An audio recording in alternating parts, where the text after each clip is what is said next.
রাঙামাটিতে বিশুদ্ধ পানি সরবরাহ নিশ্চিতে উঁচু স্থান ও মাটির নিচে পানির ট্যাঙ্ক স্থাপনের উদ্যোগ নিয়েছে জনস্বাস্থ্য প্রকৌশল বিভাগ। তবে সম্প্রতি শহরের এক বিদ্যালয়ের আঙিনায় ট্যাঙ্ক স্থাপনের উদ্যোগ নিলে বাধার মুখে পড়ে প্রতিষ্ঠানটি। এছাড়াও পুরনো পানির ট্যাঙ্কগুলো সচল না করে নতুন ট্যাঙ্ক স্থাপনকে অর্থের অপচয় বলছেন স্থানীয়রা। রাঙামাটি থেকে জিয়াউল হকের পাঠানো রিপোর্ট। 10 কিলোমিটার আয়তনের রাঙ্গামাটি পৌরসভা। পাহাড়ি এই শহরে এমনিতেই খেলার মাঠের সংকট, তারপরও স্কুলের মাঠে বসবে পানির ট্যাঙ্ক। তাই এমন উদ্যোগের বিরুদ্ধে ফুঁসে উঠেছে এলাকাবাসী। ট্যাঙ্কটি বসানো হচ্ছে শহরের বনরূপা কাঁঠালতলী সরকারি প্রাথমিক বিদ্যালয়ের আঙিনায়।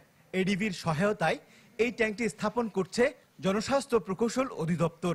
স্থানীয়দের অভিযোগ, স্কুলে শিক্ষার্থীর তুলনায় খেলার জায়গা খুবই ছোট, ফলে ট্যাঙ্ক বসলে মাঠ সংকটের পাশাপাশি ঝুঁকি বাড়বে শিক্ষার্থীদের। ট্যাঙ্কিটা দেখতেছি 68 ইংরেজি থেকে আমি দেখছি, তাই আমি এখানে বর্তমান 77 এখানে আইসি, এই পর্যন্ত কোনো ব্যবহার হয় না। সরকার এটা উদ্যোগ নিয়েছিল যে পানি ব্যবহার করার জন্য সকলে, কিন্তু এটা তেমন সফল হয় নাই এবং ব্যবহার কেউ করতে পারে না। ট্রিটমেন্ট প্ল্যান শুরু হওয়ার পর থেকে এটা অকেজো হয়ে গেছে, প্রায় 25-30 বছর ধরে অকেজো হয়ে অবস্থায় আছে। এটা না করলে বাচ্চাদের সমস্যা হবে, আমাদেরও সমস্যা হচ্ছে। এটার জন্য মানববন্ধন করছিল। এখানে না হোক অন্য কোনো জায়গায় হোক, পানির ট্যাঙ্কে কিন্তু লাগবে এটা।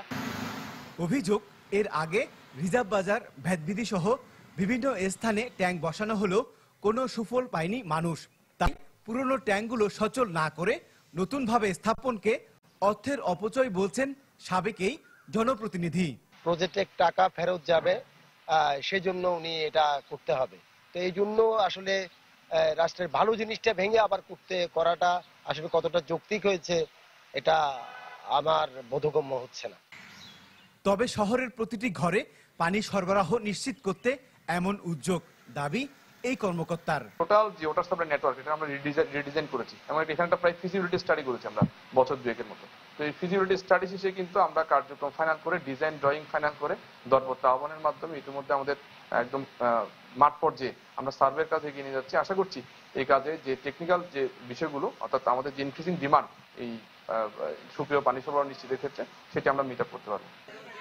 জনস্বাস্থ্য প্রকৌশল বিভাগের তথ্য মতে এবার শহরের 5টি পয়েন্টে পানির ট্যাঙ্ক নির্মাণের উদ্যোগ নেওয়া হয়েছে, যার ব্যয় ধরা হয়েছে প্রায় 1 কোটি টাকা। জিয়াউল হক, চ্যানেল 24, রাঙ্গামাটি।